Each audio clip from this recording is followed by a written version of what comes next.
A very good evening and welcome to Primetime News, live on News First. I'm Mahina Bongzo. Good evening and welcome. I'm Shahid Rampati. Let's start off the look at your headlines tonight. President's expenditure head approved in Parliament without amendments. Resolution on Sri Lanka presented to the UNHRC by sponsor countries. University students oppose proposed counter-terrorism bill. Tear gas used to disperse protesters. Teacher trade unions strikes disrupts day-to-day activities of schools. Minister Mangala says petrol prices should be hiked further. Suggests that Sri Lanka Airlines should be sold.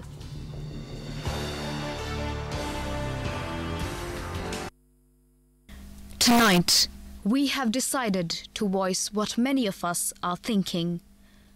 This statement is made to all politicians and all political parties currently representing the people in Parliament.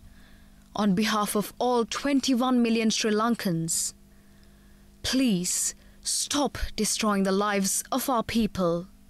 Stop playing with our futures. Together, you are all ruining our nation. You are stealing the people's hard-earned money. The people are sick of this.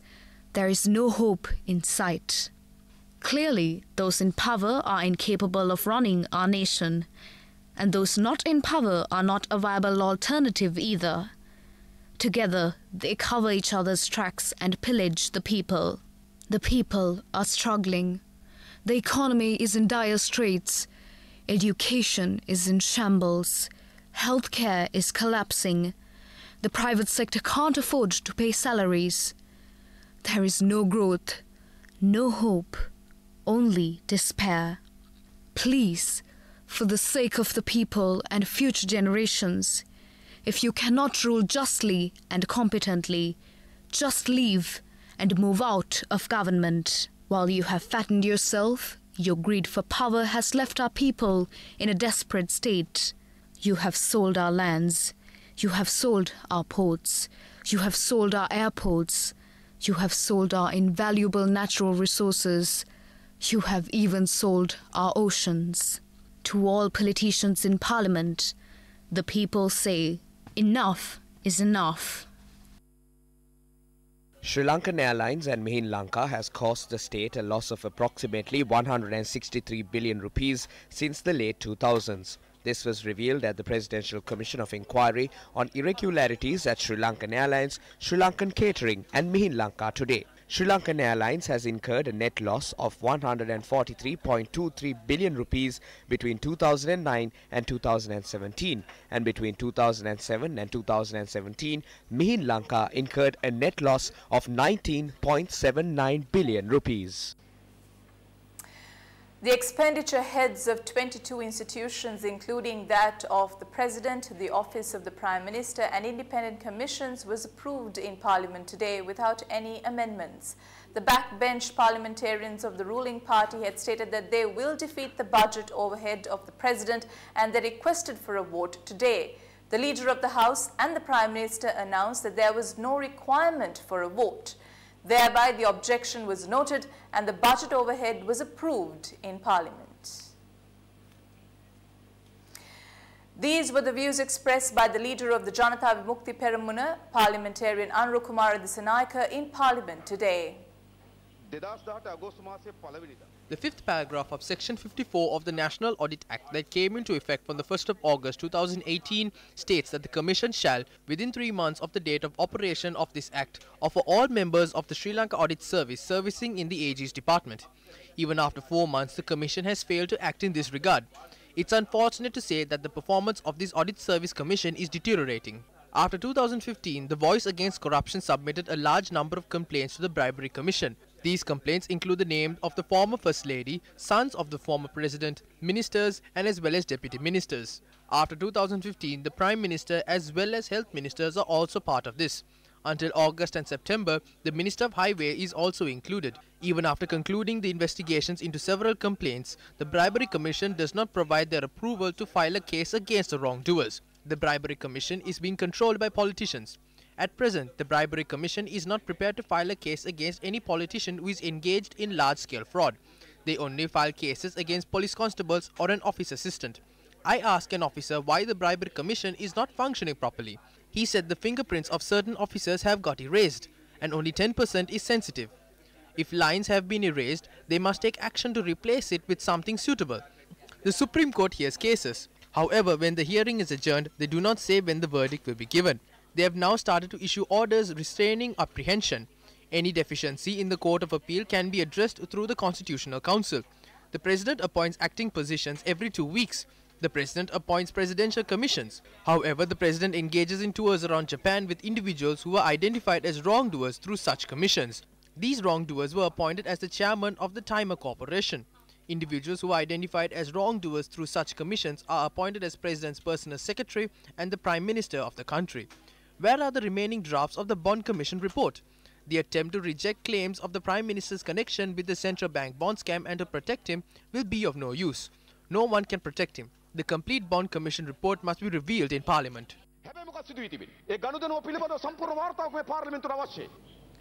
Also making headlines this evening, police fired water cannons and tear gas today at a demonstration staged by the Inter-University Students' Federation near the parliamentary roundabout.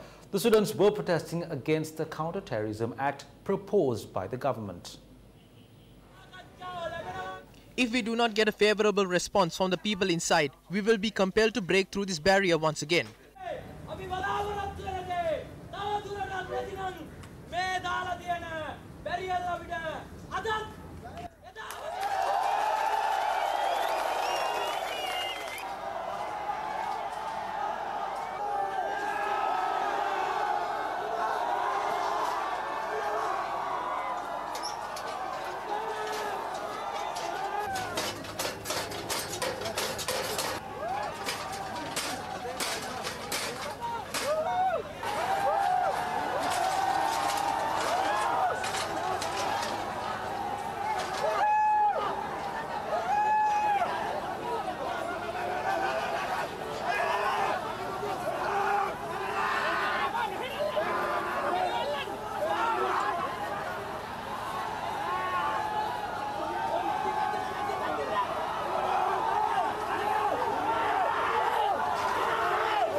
The Inter-University Students' Federation began the protest from the University of Visual and Performing Arts. Vehicular movement along Ward Place, Colombo 7 was hampered due to the protest. After gathering at the University of Visual and Performing Arts, the students walked towards the parliamentary roundabout expressing their objection.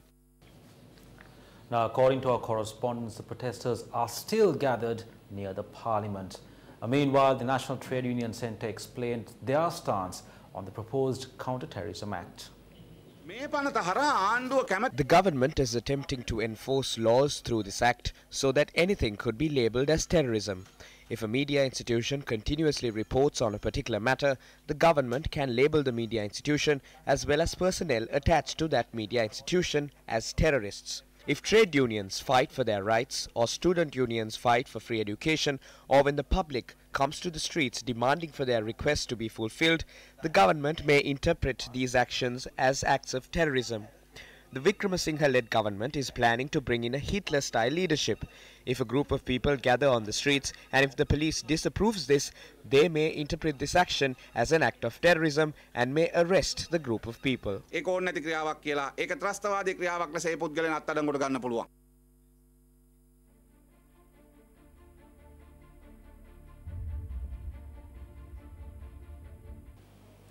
The core group on Sri Lanka, including Canada, Germany, Montenegro, North Macedonia and the United Kingdom of Great Britain and Northern Ireland, have tabled a resolution on Sri Lanka at the 40th session of the United Nations Human Rights Council in Geneva.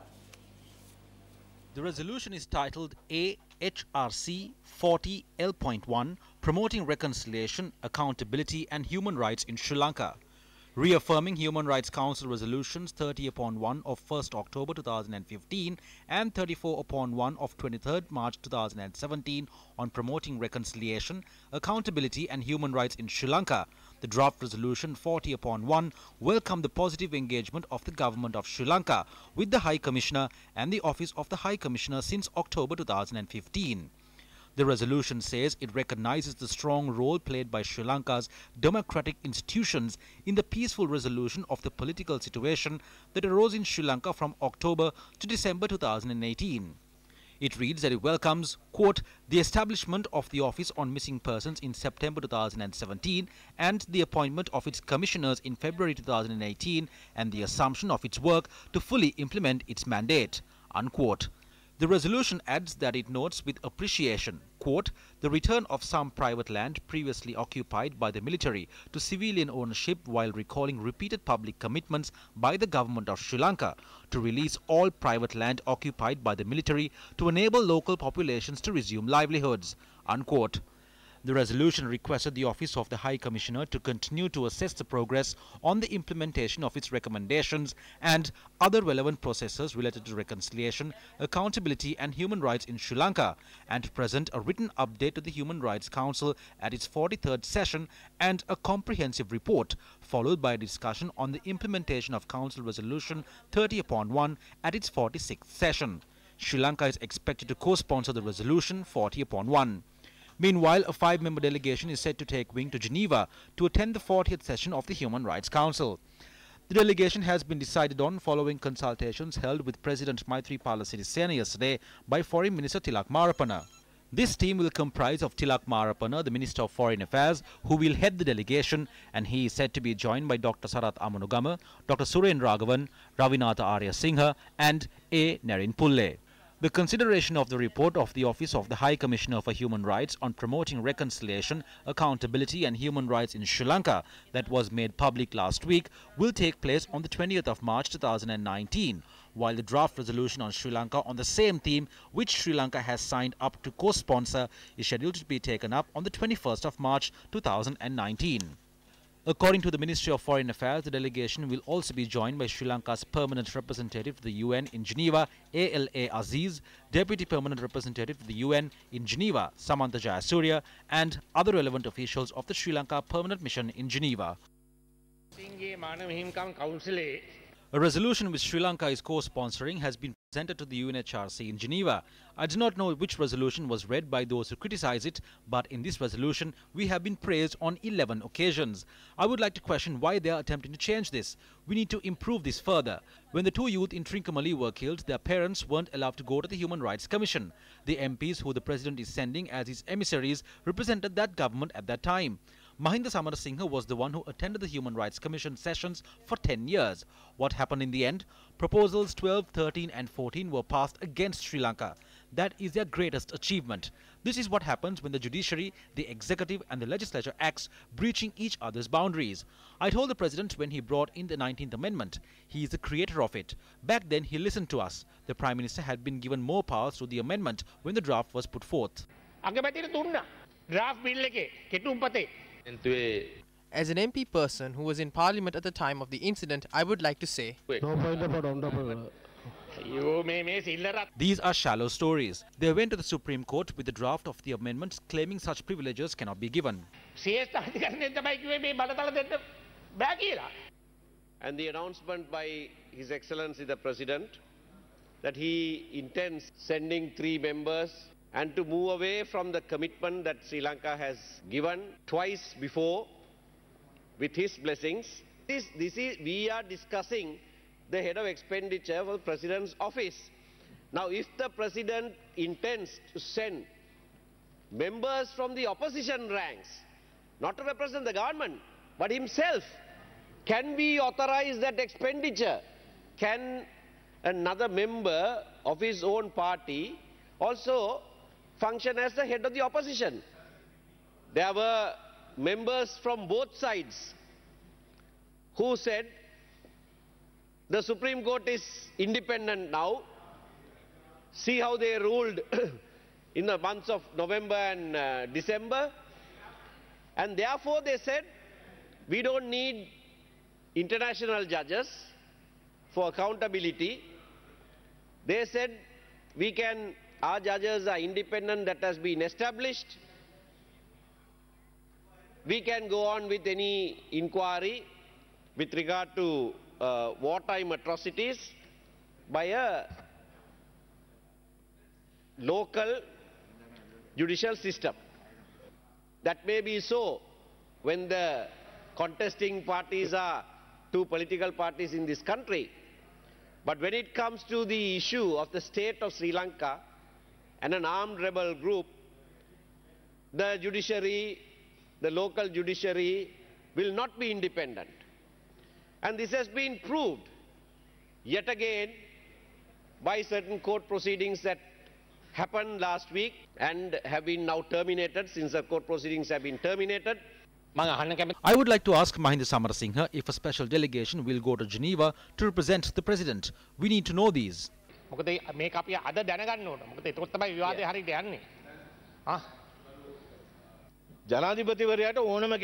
The President can send anyone as a special emissary. It is completely wrongful of MP Sumandiran to question it. Yesterday at a meeting, the President gave me the opportunity to explain the status quo. My suggestion was that we send delegations headed by Tilak Marapana and present our facts. I made it clear that I will not go. We cannot leave the President's side on this matter. We should be able to say that we cannot accept what is said in 30/1 and 34/1. This speech was not made when you were a minister during Mahinda Rajapaksa's government. My opinion is that representatives from the governing faction should go. Your opportunists only joined the government to obtain the post of Prime Minister. You are trying to foil something pure. We will not let this term disgrace our country.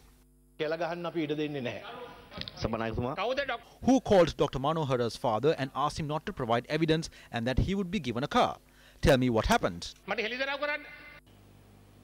What you just witnessed were reactions to the UNHRC resolution on Sri Lanka, and that was in Parliament. Also making the news tonight, speaking at the 40th regular session, leader of the Tamil National People's Front, Gajendra Kumar Ponnambalam, expressed the following views. However, ever since the passing of Resolution 30/1, which the government of Sri Lanka co-sponsored, it has consistently rejected the need for such criminal justice accountability. The Prime Minister of Sri Lanka, speaking to Tamil victims, whilst these very sessions were underway, publicly called on them to forgive and forget as a response to the victims' demand for criminal justice. When Sri Lanka has so consistently rejected the need for criminal accountability, it is amply clear that the Human Rights Council is not going to be able to deliver on this core demand of Tamil victims. To point to other matters on which the government has shown token action as progress, and to perpetuate the facade that Sri Lanka is committed to accountability, is not only dishonest but is sinister. President Maithripala Sirisena left the island this morning to attend the 4th session of the United Nations Environment Assembly, which will be held in Nairobi, Kenya. The President is to participate in this assembly on the invitation extended by the President of Kenya, Uhuru Kenyatta. MP Dayasiri Jayasekara made the following revelation in Parliament today. Last week, a discussion was held at Uppal Jayasuriya's residence. Several powerful individuals attended the meeting. I will not reveal any names, however, I will submit a voice recording which captures the voices of all those who were present. I have the names of those who attended the event. They discussed how the next Chief Justice should be appointed. They show the public that the Constitutional Council is an independent institution. However, their internal discussions did not reflect this. Let's now take a look at the views expressed by Wasantha Samarasinghe and Azad Saleh. There are hidden discussions about the appointment of the Chief Justice. MP Dayasiri Jayasekara has said that certain top officials in the Parliament met at Upul Jayasuriya's residence and held discussions. So we believe that the Speaker has attended the meeting. Speaker Karu Jayasuriya should responsibly state if he went or not. Upul Jayasuriya has nothing to do with the appointment of the Chief Justice. So we think no matter who appoints the Chief Justice, it is being done according to what they want. These people are using the resources of the country according to their own whims and fancies. It is not for the betterment of the people. MP Dayasiri Jayasekara made a statement about the Constitutional Council, but after the establishment of the Constitutional Council, we have seen how discussions were held in houses. We have seen how certain conspiratorial lawyers attended meetings at houses to make decisions. Is this what we expected from the government of good governance? Is this how you appoint judges? The Constitutional Council was appointed to do this in a very methodical and a systematic way. It has now become a destructive Constitutional Council. Lawyers meet up and make decisions about these appointments. They decide on who will be appointed to the Court of Appeal and the Supreme Court. They have kept aside the qualified judges and instead promoted those who do not deserve the promotions. We condemn these kinds of acts. Education activities at several schools were hampered today. The teachers and principals of government schools engaged in a trade union action by obtaining sick leave. Teachers and principals trade unions launched a trade union action citing several demands including removal of salary anomalies, payment of salary arrears of 30 months and a pension for teachers who received their appointments in 2016. Educational activities in schools did not take place in several districts today due to the trade union action launched by the teachers and principal trade unions. The number of students and teachers who attended several leading schools in Colombo, including Ananda College, Nalanda College and Royal College, were low. However, our correspondent stated that educational activities in several schools including Rahula College, Anula Vidyalaya and Sujata Vidyalaya in Matara continued in its normal course. There are only 2 students present in class today. This is very unfair. This is inconvenient to the children. If leaders make strict and straightforward decisions, this would not happen. If this continues, the education system and the future of our children will be crippled. Several demonstrations were staged by the teachers and principals unions in the northern province today in line with the trade union action. Another demonstration was staged opposite the Fort railway station by several teacher unions.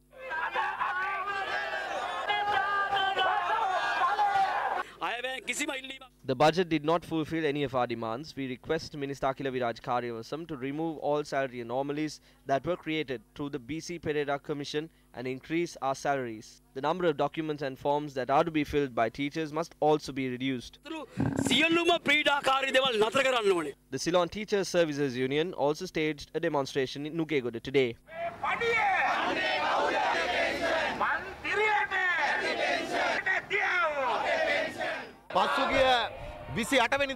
This trade union action was enforced against the attack carried out on the principals and teachers who participated in the demonstration that was jointly organized by the Teachers and Principals Trade Union on the 28th of last month and demanding for the preparation of a program to protect the teachers of our country. All teachers island-wide will engage in a trade union action by obtaining sick leave today. Meanwhile, the Education Ministry observes that the teachers and principals trade unions were being made use of to gain political mileage. The Education Ministry said it has made arrangements to address these issues and at this time, certain groups are misleading the teachers and principals. Good evening to you. I want to focus your attention to another aspect with regard to the story that you just witnessed on air. The teachers, principals, trade union action that was carried out today. Now, it is true that the teachers and the principals may seem to have a problem at hand and they have the right to engage in trade union actions. That is the argument that is raised. With keeping that aside for a while, we also have to look at another aspect with regard to this education sector. Now, a part of the free education that is promised to the students of our country is to ensure that those students have a way, a mechanism to get to those schools to receive the free education that is provided to us by the government of Sri Lanka. Again, the government from the past as well, not just the current government, every government has seemed to have forgotten this aspect, this particular part of the free education package that is provided to the students. Now, this may seem a bit impractical because the government does not have a proper transportation system even for the general public to travel on. But providing transportation at concessionary levels, with concessions rather, is a part of the package that is given to the students as part of the free education that is provided in the country. Now begins our story. Teachers engaged in a trade union action today, principals engaged in a trade union action today, but the students did not engage in trade union action today.